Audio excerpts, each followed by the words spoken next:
Greetings, sisters and brothers, and welcome again to Tyke Productions. I am your host, Talib Muhammad, and today we're going to present part 2 of our Woman, a Cornerstone in the Equation of Life series. In part 1, we addressed the fact that whereas ancient European cultures such as Greece and Rome and others relegated the woman to a subservient status, females in ancient Africa were held in adoration and reverence. So let us continue to explore this subject here today on Each One Teach Two.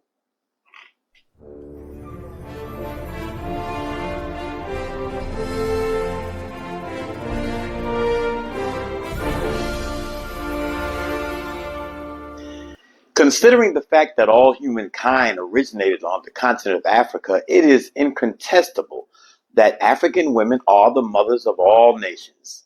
Contrary to the distorted misrepresentation of African culture perpetuated by European and American academia and media, the reality is that the feminine component of African society was as essential to the harmony of the culture as was that of her male counterpart. African women reigned throughout the continent during many periods in numerous nations such as Mali, Ghana, Kush/Nubia, Angola, Ethiopia, Egypt, Madagascar, throughout the southern part of the continent and beyond. They, along with the rest of the female populace, were active in all aspects of African society, and feminine depictions of deities were worshipped in conjunction with those of her male equivalent. Now, in the Nile Valley region of Africa, specifically Egypt, there is a symbol that most people have seen before. This is the Ankh. And no, it is not an Egyptian cross, as it existed thousands of years before Christianity or the invention of today's Christian cross. The Ankh can be seen in temples and tombs throughout the Nile Valley region and is recognized as one of the most revered symbols in ancient Egyptian culture. Whereas there are several explanations as to what the Ankh represents, today we're going to focus on how it correlates with the woman in the God, male, female human equation. Found primarily in Kemet, which is today called Egypt, this symbol has a multifaceted meaning, including eternal life, as well as the union of the feminine and masculine aspects of humanity.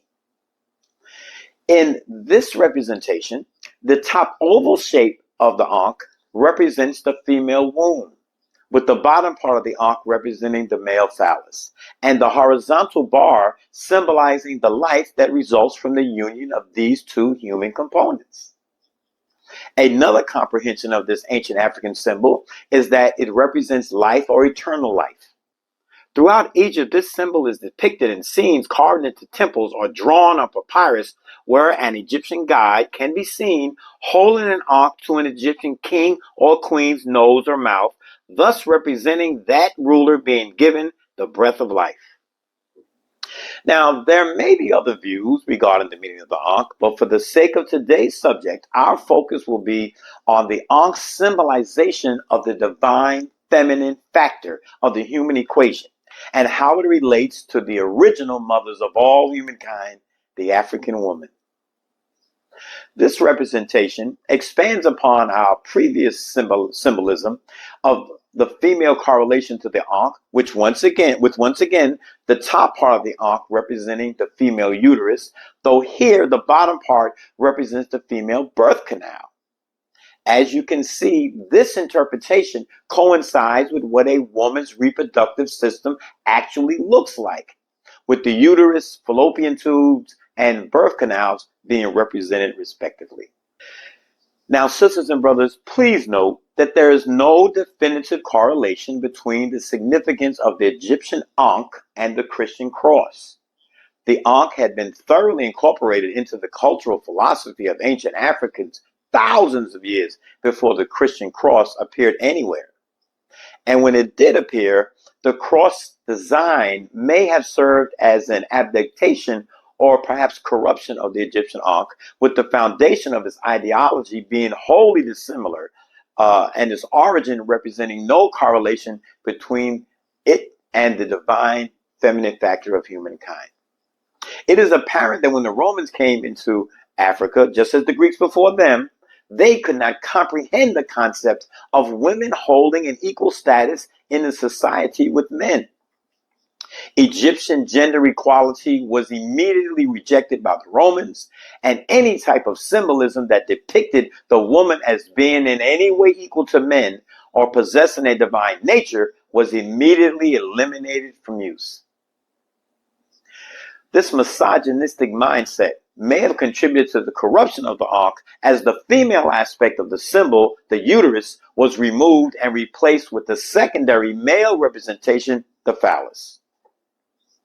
Thus, instead of a harmonious female and male symbol representing the balance in the human life equation, this new adaptation was that of a disharmonious male and male symbolism. Consequently, the woman, despite being a birth mother to every single individual involved in the concoction of this symmetrical concept, was removed from the equation of life in regards to the God-woman-man equilibrium. The same rang true outside the religious arena, as women were not allowed to participate in any aspect of societal workings, including politics, land ownership, education, and other areas, and were instead relegated to childbearing and domesticity.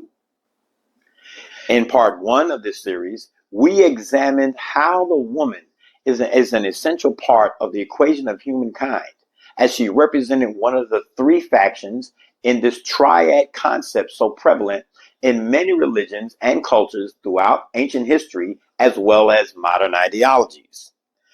Despite being adherents to the concept of the spiritual realm, the ancient Egyptians, as was the case throughout the African continent, never replaced a woman with a ghost or a spirit of any kind. She was perceived as an essential component of the God-woman-man equation.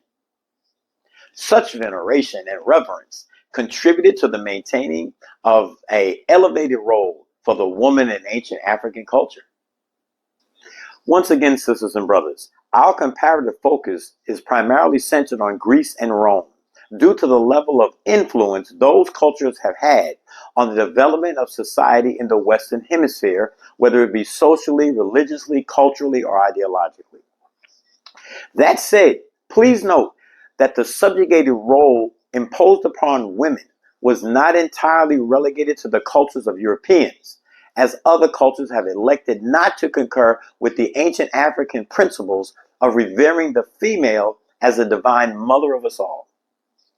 Factually speaking, the systemic disregard of the significance of the female component in the human experience is quite prevalent throughout societies and cultures around the world, and is not isolated to Western/European/Christian ideology.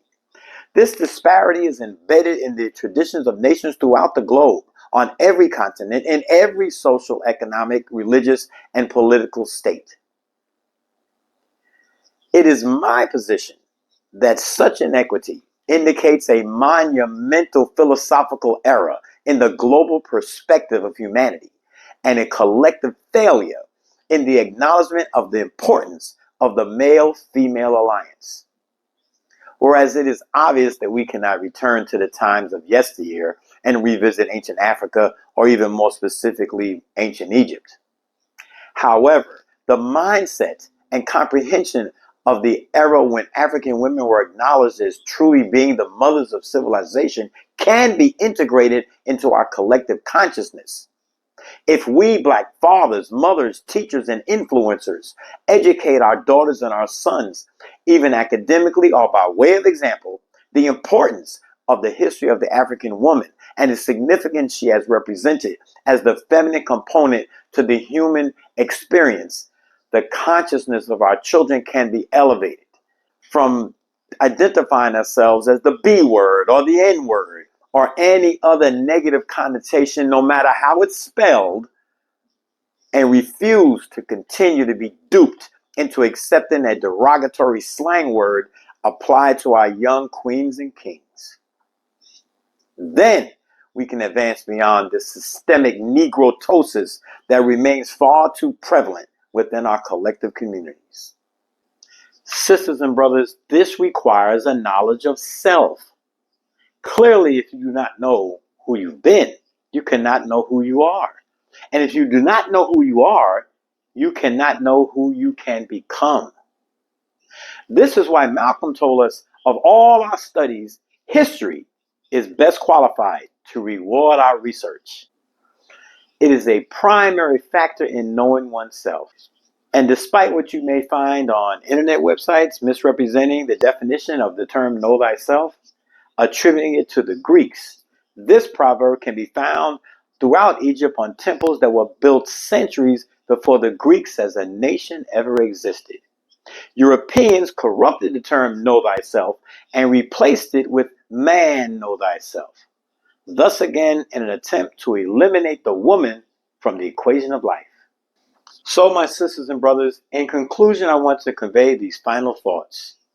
Please note that in our humble attempt to reestablish the status of the woman's significance in our collective consciousness, all of the aforementioned is not to be misconstrued as dialogue to denigrate in any way the essence of our divine brothers, for surely they too are an essential factor in that same equation of life.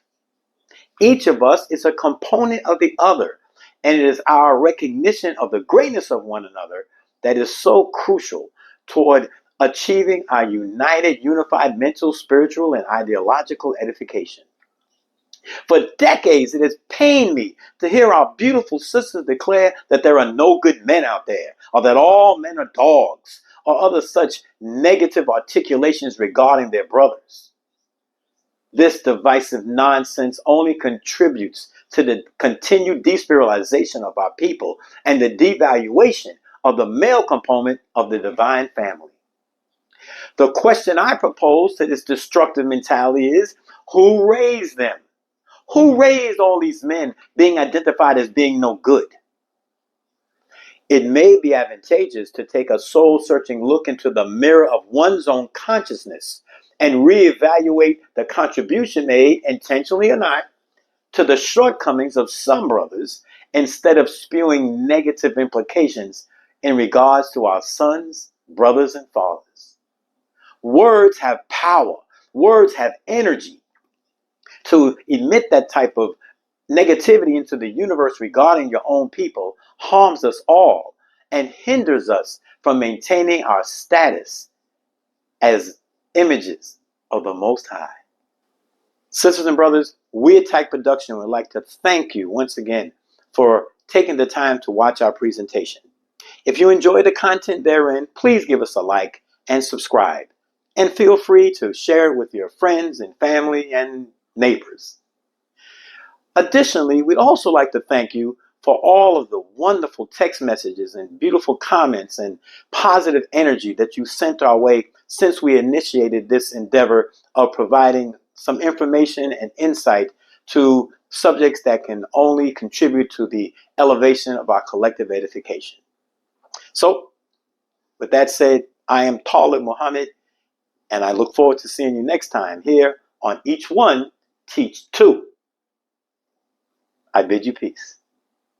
Our African ancestors, brothers and sisters, saw the matrilineal system. Keep in mind that all the kings had to come through the line of the woman. Is that right? That's right. What man can say he didn't come from a woman? Please step forward so we can understand where you came from.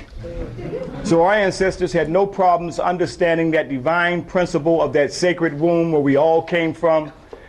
That was the basis and foundation of the goddess principle and the matrilineal system in Africa.